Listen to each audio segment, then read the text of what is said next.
नमस्कार, मैं अनामिका आप सभी का हार्दिक अभिनंदन और स्वागत करती हूँ। कृपया चैनल को सब्सक्राइब जरूर कर लें और अपना साथ और सहयोग बनाए रखें। गुरु ब्रह्मा गुरु विष्णु गुरुदेवो महेश्वरः गुरु साक्षात् परम ब्रह्म तस्मै श्री गुरुवे नमः।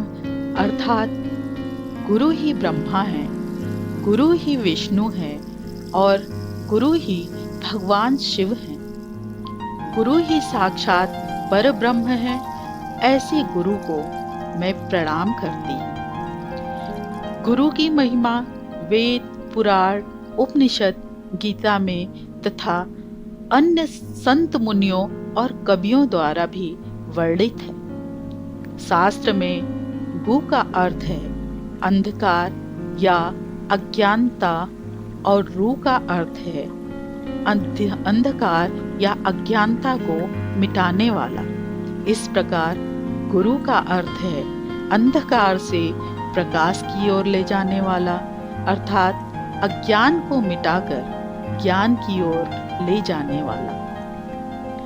संत कबीर ने कहा है, गुरु गोबिंद दोऊ खड़े काके लागो पाए, बलिहारी गुरु आपने गोविंद दियो बताए। अर्थात गुरु और गोविंद एक साथ खड़े हों तो किसे प्रणाम करना चाहिए, गुरु को या गोविंद को? तो गोविंद कहते हैं, गुरु की कृपा के बिना गोविंद को प्राप्त नहीं किया जा सकता। इसलिए पहले गुरु के पांव में शीश नवाओ, जिससे गोविंद के दर्शन का सौभाग्य प्राप्त होगा। संत तुलसीदास जी गुरु को मनुष्य रूप में नारायण अर्थात भगवान ही मानते हैं। उन्होंने रामचरितमानस में लिखा है, बंदव गुरुपद गंज कृपा सिंधु नर रूप हरि, महामोहतम पुंज दासु बचन रविकर निकर। अर्थात गुरु मनुष्य रूप में नारायण ही है।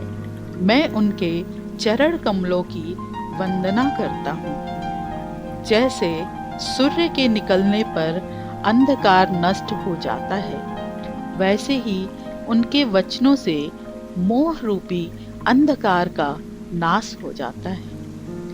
अनेक विद्वानों ने गुरु अर्थात शिक्षक की महिमा का बखान अपने अपने तरीके से किया है।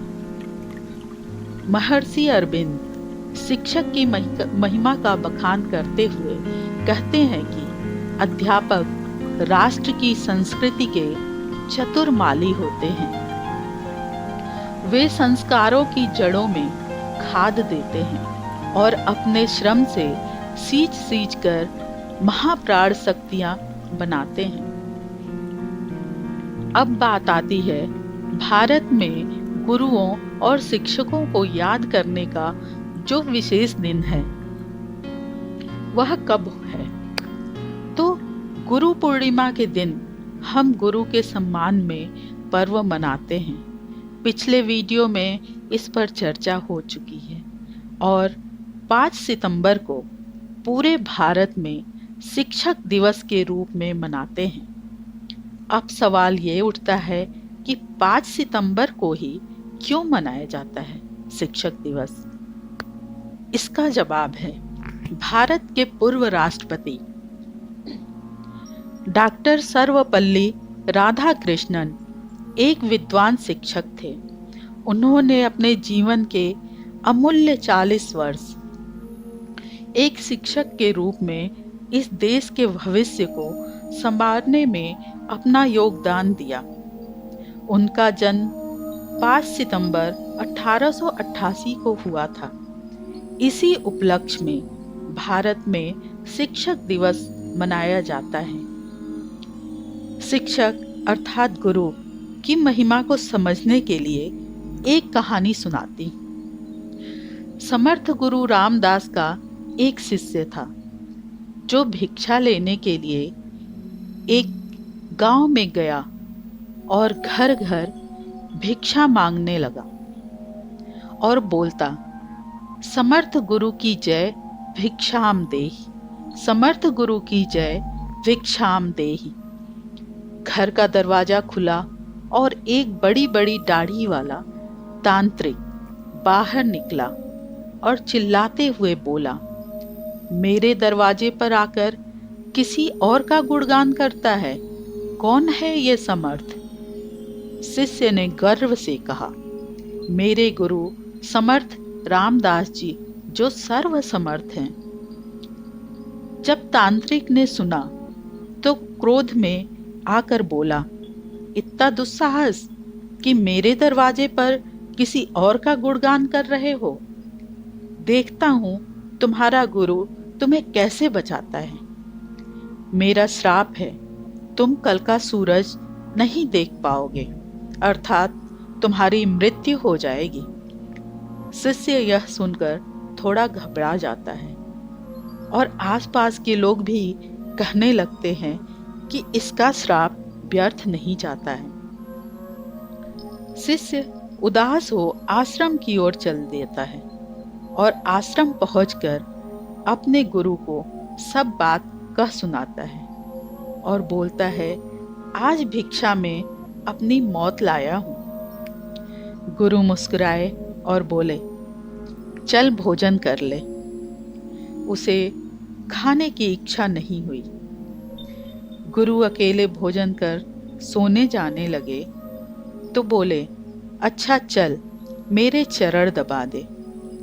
शिष्य ने सोचा, अब तो जीवन के कुछ क्षण बचे हैं, चलो गुरु की सेवा में ही बिता देता हूँ। और वह गुरु के चरण दबाना शुरू किया। तब गुरु ने कहा, चाहे कुछ भी हो जाए, तू मेरे चरण दबाना नहीं छोड़ेगा। गुरु ने बोला, 3 बार दोहरा कि कुछ भी हो जाए तू मेरे चरण दबाना नहीं छोड़ेगा। यह कहकर गुरु सो गए। शिष्य पूरी भावना से पैर दबाने लगा। रात्रि का पहला पहर बीतने को आया। तब तांत्रिक ने अपने शाप को पूरा करने के लिए एक देवी को भेजा जो धन से भरी थी। सोने चांदी हीरे मोती सब था उसके पास। देवी दरवाजे पर प्रकट हो बोली, इधर आओ, यह सब धन मैं तुम्हें देना चाहती हूँ। शिष्य बोला, मैं नहीं आ सकता, आप खुद आकर ये दे दो। इस धन को लेने में मुझे कोई आपत्ति नहीं, पर मैं गुरु के चरण छोड़ नहीं आ सकता, क्योंकि हमने उनसे वादा किया है। तब वह देवी विफल हो वहां से चली गई। तांत्रिक का पहला प्रयास असफल हुआ तो दूसरा पासा फेंका। रात्रि का दूसरा पहर बीतने को था। तब तांत्रिक ने उसी औरत को शिष्य की मां के रूप में भेजा। दरवाजे से आवाज आई, बेटा तुम कैसे हो?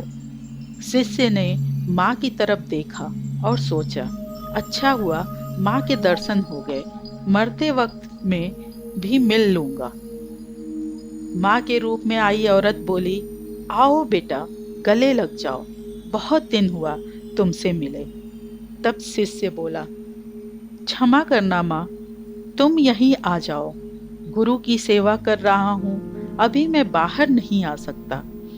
जब औरत ने देखा कि उसकी चाल कामयाब नहीं हुई तो वो भी चली गई। अब तीसरा पहर होने वाला था। इस बार तांत्रिक ने यमदूत के रूप में राक्षस भेजा। राक्षस पहुंचकर शिष्य से बोला, चल तुझे लेने आया हूं, तेरी मृत्यु आ गई है, उठ और चल। शिष्य भी झल्लाकर बोला, कुछ भी हो, मैं नहीं आने वाला। अगर मेरी मृत्यु आई है तो यहीं आकर ले जाओ, मैं अपने गुरु के चरण नहीं छोड़ूंगा। हार कर वह राक्षस भी चला गया। सुबह हुई, सूरज निकल आए, चिड़िया चहचहाने लगी। गुरुदेव नींद से उठे और बोले कि तुम तो जिंदा हो, तुम्हारी तो मृत्यु होने वाली थी।